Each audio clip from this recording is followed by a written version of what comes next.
Hi, and thanks so much for tuning in to the Traveling in Ireland podcast. My guest today is Stephanie Chastain, and Stephanie publishes her own Ireland site called Infinite Ireland. Hey, Steph, thanks so much for coming in and joining me today. I'm so happy to be here. Now, do you want to go ahead and just give a little bit of information about your own site? Sure. So, like you, I'm an Ireland travel fanatic, and I generally just love talking and helping people plan their trip to Ireland. So generally that's what Infinite Ireland is all about. We kind of dive deep into the nitty-gritty details of how to plan the trip, everything from the car rental to, how much it's going to cost to all that type of stuff. So, I really love just, living vicariously through other people when they get to go to Ireland too. Right. I understand that completely. I always joke that when I help people plan their own trip, my husband is relieved because it means I'm not planning one for me. Right. Now, Infinite Ireland really, you focus a lot on the first-time Ireland traveler, and that always brings up a lot of questions. And today I'm excited to talk to you about car rental, because that is really one of the most confusing things about an Ireland trip if you're going to do a self-drive. Car rental in Ireland is just not quite as straightforward as it is in many other places. Yeah, it's hard, and it's actually the most confusing. You think, I can just show up at the airport and pick out a car and get on my way, but unfortunately, if you haven't planned just a little bit, you might get surprised and probably a little bit of sticker shock on how expensive it can be if you don't plan ahead. That's incredibly true, and it's a little bit of sticker shock sometimes, even if you do. Yes. I know that when I was in Ireland this June, there was a woman in front of me, and she hadn't reserved her car. She had gone online, she had gotten the prices, she knew she wanted to rent it through this one company, but she hadn't actually reserved it, and she actually, there were no cars for her to rent from that company that day in Dublin Airport at the beginning of June, which is kind of amazing if you think about it. I mean, there's a lot of cars at Dublin Airport, and she had to come back the next day. Obviously that was through one company, but still it was definitely shocking to her. So yeah, that is kind of surprising because most of the companies usually have pretty ample cars available, but particularly if you have some sort of need like a large family or you really want a small car or something specific, definitely it's a good idea to reserve ahead. And so when you're driving in Ireland, we're gonna backtrack a little bit. So driving in Ireland, I think, is just really the best way to see Ireland, mainly for the freedom it gives you. Would you say that you agree with that, or does it kind of vary by person to you? No, I would actually 110% agree. For most people, I would say the majority of people traveling to Ireland, renting a car is actually the best way to go. Primarily because you can build in that time for spontaneity. It allows you to spend a little extra time in one spot or, jet off to another place a little early. And you can, create your own itinerary that suits you best rather than just following somebody else's plan that they've done, hundreds of times before, on a bus tour or whatever. So, absolutely, I think for most people, renting the car is the best way to go. Now, the first time you drove in Ireland, no, I know that your husband does most of the driving, like mine does as well. But I know my very first trip to Ireland was solo, and now the girls and I will go before my husband gets there. So I do quite a bit of driving in Ireland. But how difficult would you say your first experience driving in Ireland was? Because a lot of people are really, really nervous about it. Yeah, it's super intimidating. I mean, you're driving on the left, you hear about these narrow roads, you hear about sheep and tractors and all sorts of different things, and So it's super intimidating, and I definitely was in that boat. I mean, when we picked up that rental car and we started driving south from the Shannon airport, I remember just like white knuckle driving. I mean, we had worked it up so much in our minds that, once we actually got on the road, and really after even a few hours, we kind of relaxed a little bit. And then after a couple of days, there's something in your mind that just kind of actually does the flip. Like you really can remember, okay, I need to look left instead of right, or vice versa, depending on what the situation is. And if you have a great navigator, like if you have somebody else in the car with you that can be looking at a map and also be pointing out different things along the way, as long as you communicate with each other, it's actually really fairly easy, and it's quite fun. It is, you're right. I think I probably went into it just too stupid to know I should have been worried. No, I was definitely like panicked. Like I was like, oh my gosh, did we make a mistake? Like what was I thinking? But it worked out just fine. Well, and driving out of the Shannon airport is definitely a lot less nerve-wracking than driving out of the Dublin airport, where the first thing you come to is a massive roundabout and you just have no idea even which way to turn. So that navigator is definitely key when you first start. One thing that I love, and this is just a side little tidbit, but on Google Maps, you can use the Google Street View. This is a fantastic tip. If you're going to be navigating an area that could be a little tricky, you can actually drive that little yellow guy in the Google car around various locations in Ireland, including around the Dublin airport, to get an idea of what the scenery, what the traffic environment, what the roads are going to look like before you even get there. So for people who are really, really nervous, that's a really great tip to kind of get yourself on the road before you even step foot on an airplane. Oh, that is smart. That is a great tip. Let's talk about finding the best car rental.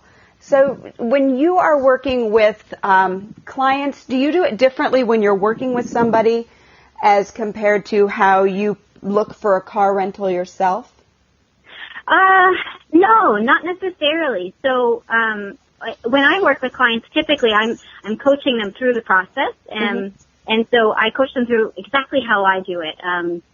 And what that means is, for most people, they're trying to get a fairly good deal and work with a company that they like or they trust. And so I typically give them a couple of recommendations. One is to look at Dan Dooley. That's one of my favorite Ireland car rental companies, primarily because they're transparent. You can know exactly what you're going to pay up front without having to pay anything else at the counter, including for insurances and other extras. And I love that because there isn't any other car rental company out there that you can rent directly from the company and get that information up front. So first, that's the first thing I tell them. And then the second thing I do is I also suggest that they look at the .ie website. Okay. So a lot of companies like Hertz or Avis, they're U.S. companies that have a .com site. You certainly can rent a car rental from a .com. But if you go to the .ie site, which is the Ireland site designation, that's the site that includes the minimum insurance requirements for Ireland. Okay. So you're at least going to get that minimum requirement that the Ireland government says you must have before you even step foot in the vehicle. So typically I start off with those two tips, and then I suggest, trying your best to compare apples to apples. Look at the different sites for each airport, and you might need to read through the terms and conditions to find out what the extra costs are if you're not looking at Dan Dooley. But generally, I'm recommending that you should get the super insurance for most people.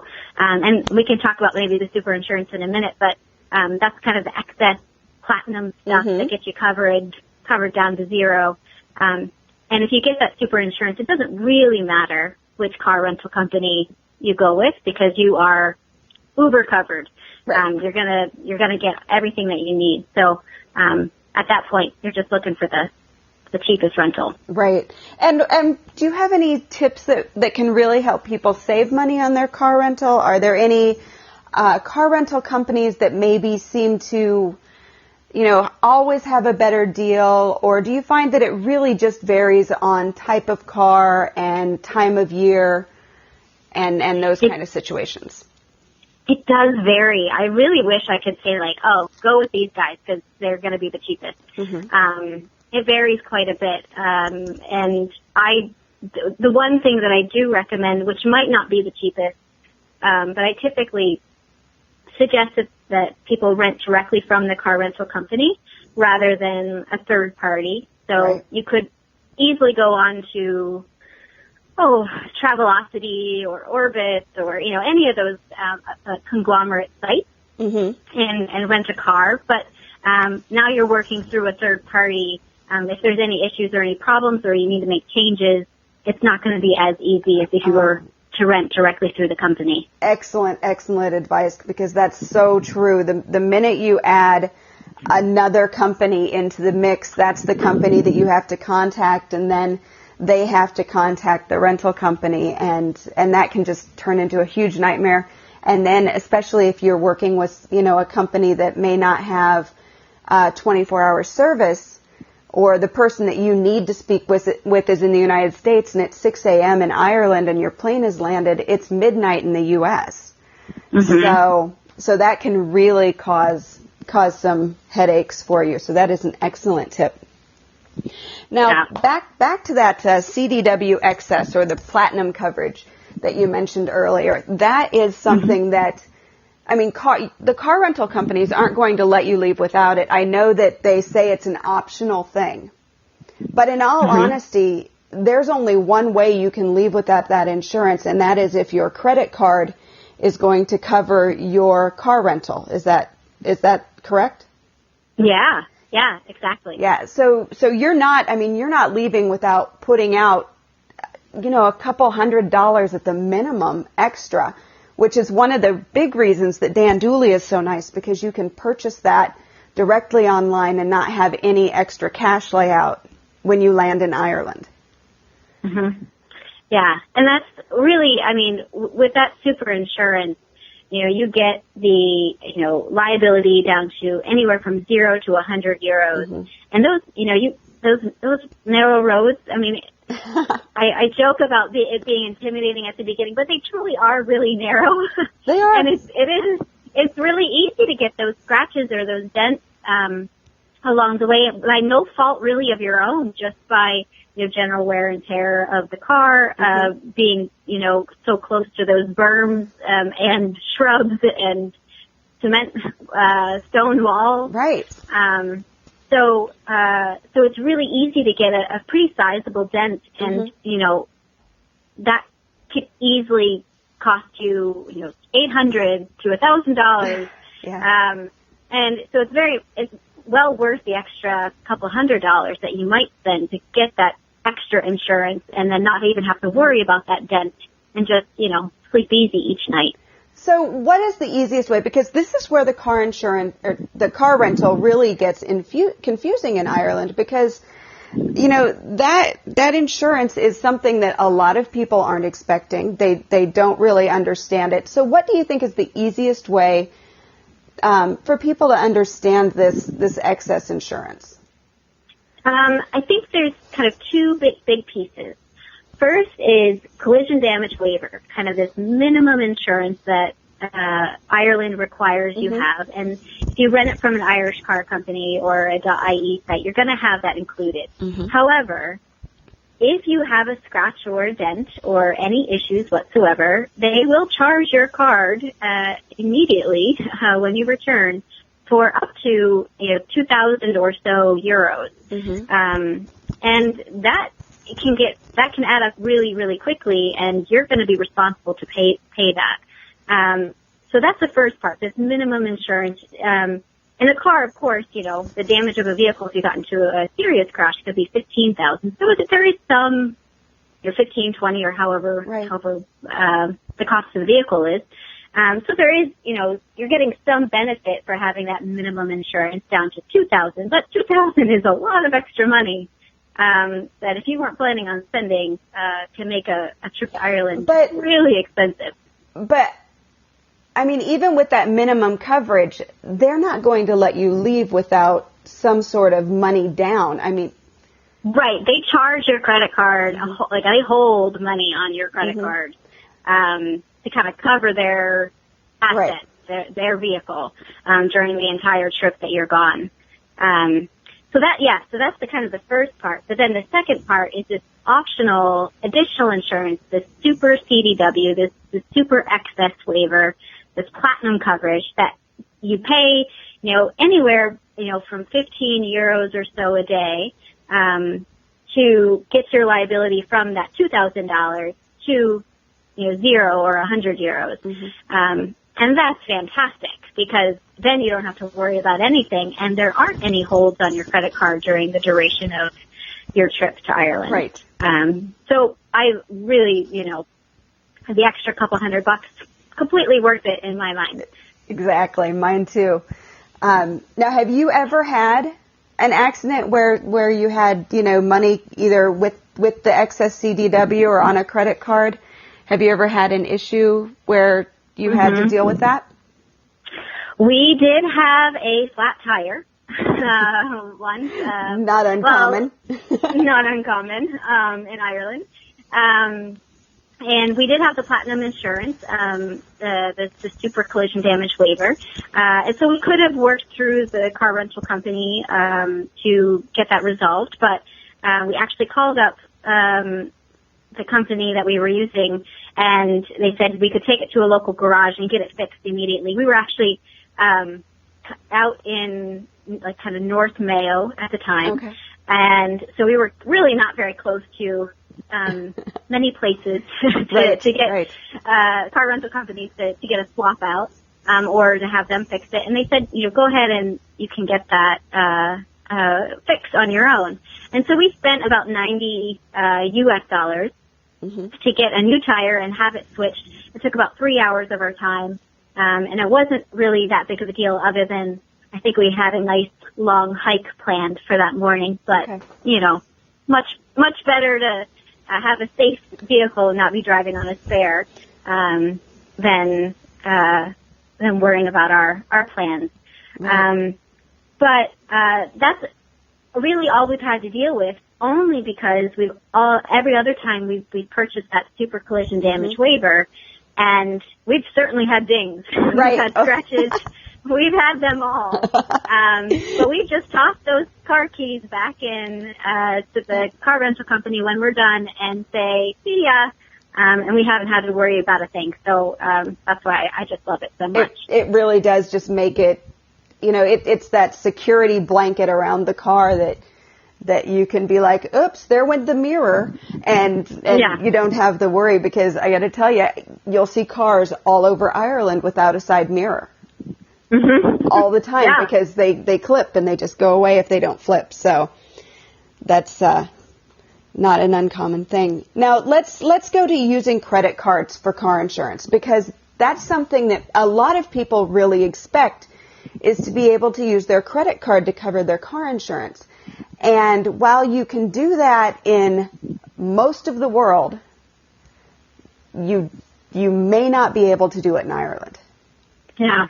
It's really common, actually not. The norm is that it's not available in Ireland, and there's only a few exceptional cards or credit card companies that will allow you to do it. So you definitely need to call up your car rental company and find out if your card is one that covers Ireland.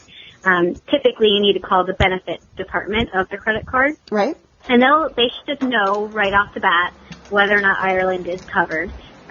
If Ireland is, if you happen to have one of the lucky cards, you will need to get from that benefits department a letter stating that they do cover Ireland, and you'll need to get that within about a 2-week range prior to your rental. You don't want to do it too far in advance, you do want to have it dated fairly close to the time that you're going to pick up the rental car. Right, and they can just email that to you. It's not like they have to pop it in the mail or anything. It can just come to you through email, usually right while you're on the phone with them. It's really easy. Now, I know that I have a MasterCard, so it's a Capital One World card.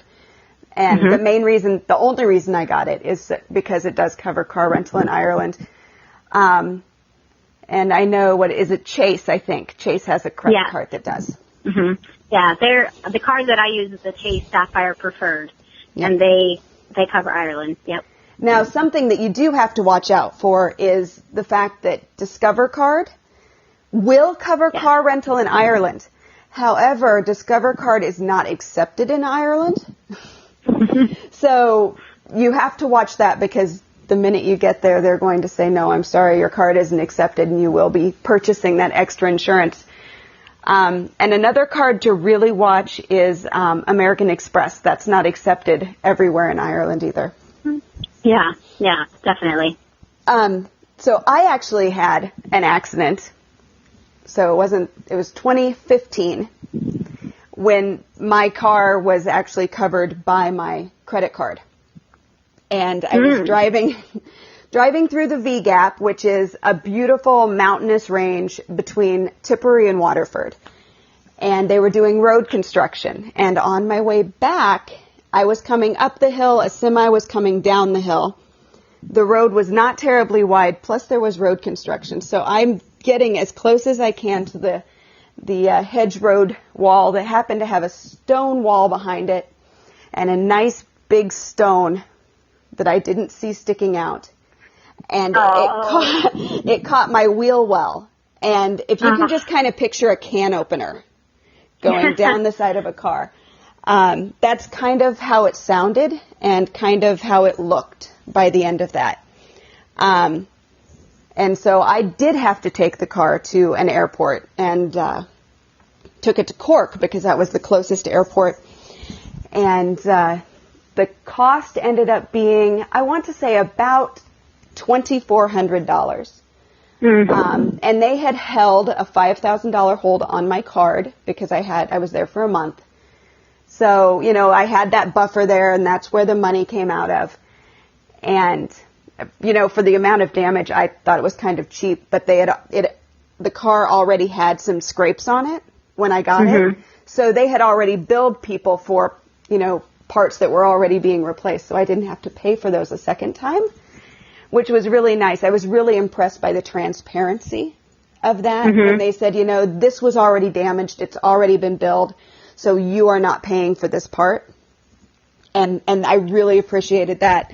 But it was super easy to trade it out. And they charged that to my credit card. And then when I got home, I just sent everything into the credit card company. And I would say that within, 4 or 5 weeks, the credit card company had taken care of it. So it was pretty quick and swift and not too painful. So.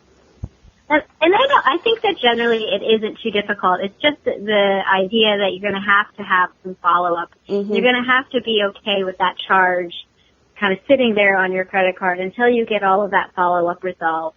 You reminded me one thing about because of the prior damage. It's always a good idea to take pictures of your vehicle. Always prior to even getting in the car. So that you know exactly what the vehicle looked like, any damage, any scratches, anything prior to you actually leaving the parking lot. That way you have some evidence of what it was before and then what potential damage happened after. Well, and then it's often the case where when you drop off the car before you go to the airport, there's just somebody saying, yes, they've dropped it off, here's the mileage. They really don't look over it. So I always take pictures. I take pictures after as well. Yeah, you're right.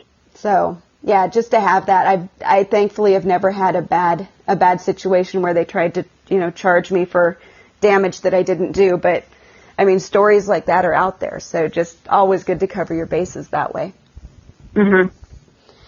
Now, moving on from insurance, I want to talk a little bit just about the experience of driving in Ireland, because like we said, it's just really the best way to get out and explore the country.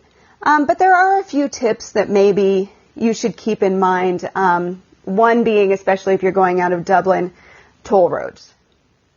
Yeah.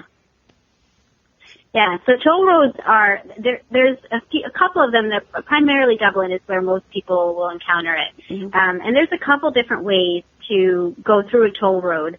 One way, and you just, the whole, I guess the bottom line is you definitely just need to talk to your car rental company and find out how they handle toll roads. Mm-hmm. But for the most part, you do need to pay the toll road in some capacity while you're in Ireland. So whether that's by a transponder that the car rental company has put in your car and then they'll just charge you, once you return back to the airport, or an online system that you log in and you pay the cost of the toll after you've gone through it that day. And like you said, there's lots of, it's mainly Dublin. Mm-hmm. The M50, if you're familiar with kind of the routes that you might be taking, that's the big one that catches people off guard. Yeah, because the M50, you don't have an option of stopping and paying the toll with cash. It is an automatic, they have the scanners and they take the license plate and they bill it online. And so some car companies will add that to your bill and some won't. So I know that I've come home and paid an M50 toll, a week or so after I've been there because I didn't think about it, didn't think to ask the car company until afterwards. And, before you're getting on a plane is not the time to be trying to pay a toll. So. Right. And then you have roundabouts. Now, roundabouts, I love roundabouts, and they're becoming more and more common in the States. But the roundabouts in Ireland are just better because they're bigger. Yes. But a lot of people don't realize that even when you're on a roundabout, you should still use your turn signal. Yes. I run into that here at home a lot, but tourists in Ireland don't think about using a turn signal because you're in a roundabout. So what are your tips? Do you kind of give people tips on how to handle the roundabout? Yeah, we do. So, again, if you have a navigator or a second person in the vehicle with you, and for solo travelers, don't worry, you could still definitely do this on your own. But it is really nice when you have another person to help you through the roundabout, because what happens when you approach it, you will be looking to your right to see oncoming traffic coming through, and you're at some point going to want to get off the roundabout. Now, if you decide that you don't know where you need to get off at, you can just keep going round and round and round. No one will know, because they're getting on and getting off and they know where they're going. Right. So don't feel bad if you need to go around once or twice. That's the first thing. Right. And then the second thing is, have that passenger, if you have one, keep their eye out for the road that you're looking for, and then you'll have them use their hand and kind of point, this is the way we want to go, oh, we're looking at this second turn on your left. And that's really helpful to have, essentially, two sets of eyes on the route that you should be taking. But generally, once you've gone through even just a handful of roundabouts, you actually do kind of get the flow, the understanding. But the best part is, like you said, make sure you're signaling when you're getting off, so that someone else kind of ahead of you can get on the roundabout. Right. Well, and not only that, but, some roundabouts have 2 lanes exiting. Some have, if they're really large, you're going around, and when you're going around, you need to be in the inner lane and then get to the outer lane before you exit. So really paying attention to the extra vehicles that are there and signaling what you're doing is so important, because, if you're on the inner lane and you're exiting, the person beside you or maybe just right behind you at your blind spot really needs to know that, especially if it's another tourist who is thinking they're just going to go around. not maybe realizing that you can exit from that inner lane. So, right.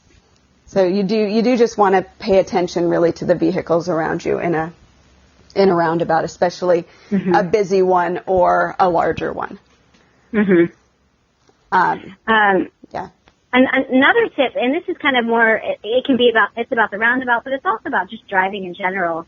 Ireland and the Irish drivers are maybe a little bit more aggressive, especially than we would like as tourists. And so, but the big thing that what you have to remember is you can't make, no one can make you go faster than you want to or that you need to in the situation you're in. So, let someone pass you or, go around that roundabout a second time to figure things out or, make sure that you are feeling you're most comfortable.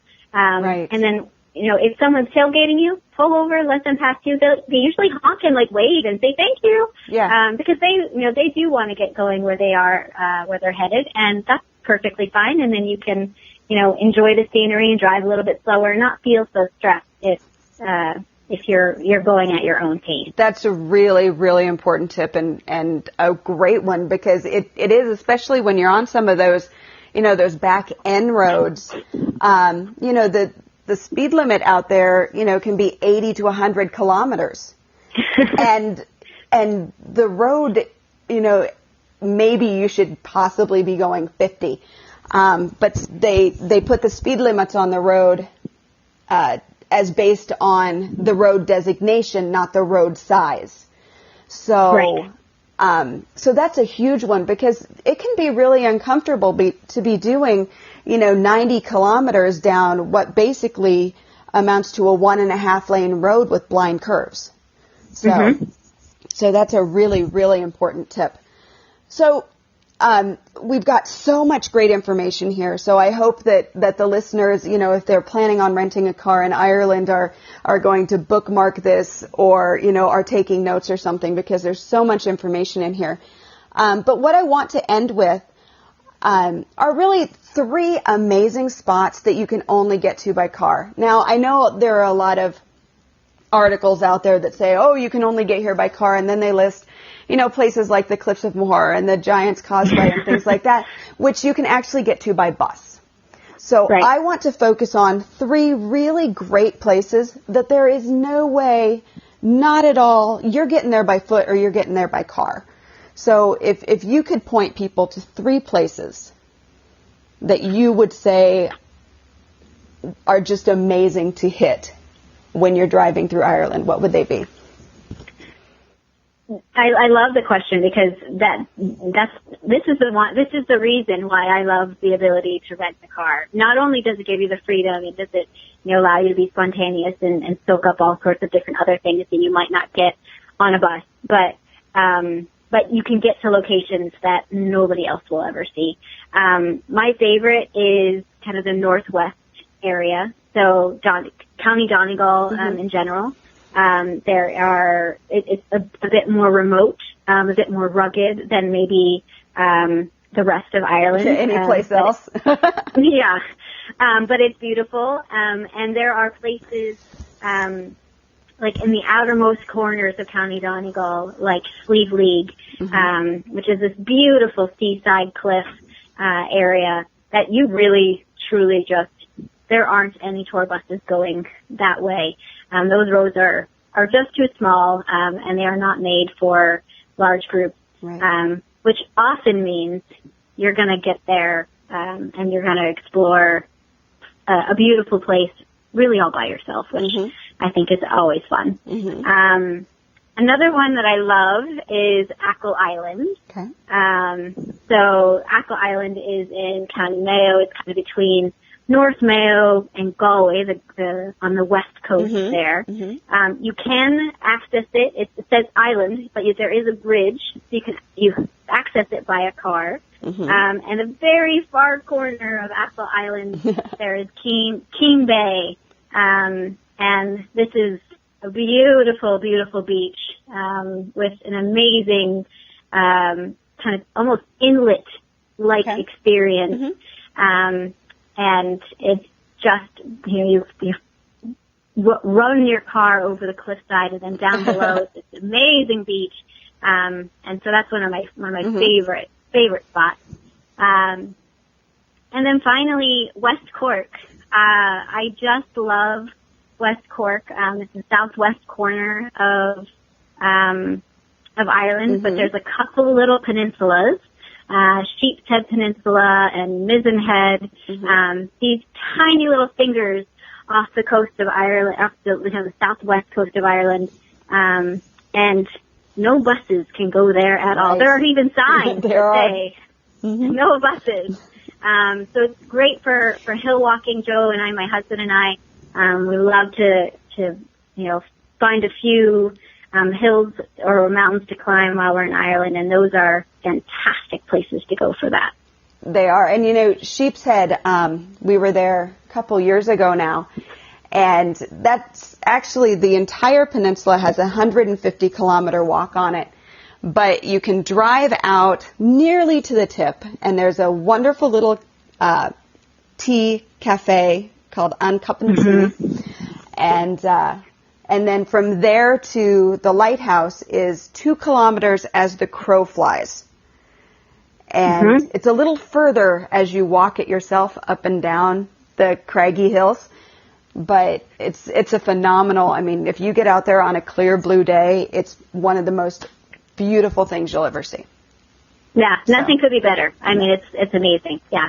Exactly. Well, Stephanie, I want to thank you so much for taking the time to talk with me, to go through, the ins and outs of car rental in Ireland, and, just kind of help explain that, because it is a really confusing thing. And I know that it's something that, even when you read it, it can be, it's not quite making sense, all the ins and outs of it. So I appreciate your time today. And if you want to let people know where they can find you online, please share. Yeah, I've had so much fun, and thank you so much for inviting me. If people want to find me, I'm at infiniteireland.com. I also have a good active Facebook page, so facebook.com/infiniteireland. And I love to connect with people. So if they're headed to Ireland, or they're coming back, or if they're just dreaming about it, it's always good to chat, no matter where you are, kind of in the process. Again, I want to thank Stephanie Chastain so much for joining me today to go through the ins and outs of car rental in Ireland. If you have any questions about car rental or any other Ireland travel aspects, please feel free to reach out to me, Jody at IrelandFamilyVacations.com, and I will get back to you with the answer just as quickly as I can. Thanks again for listening, and slán go fóill.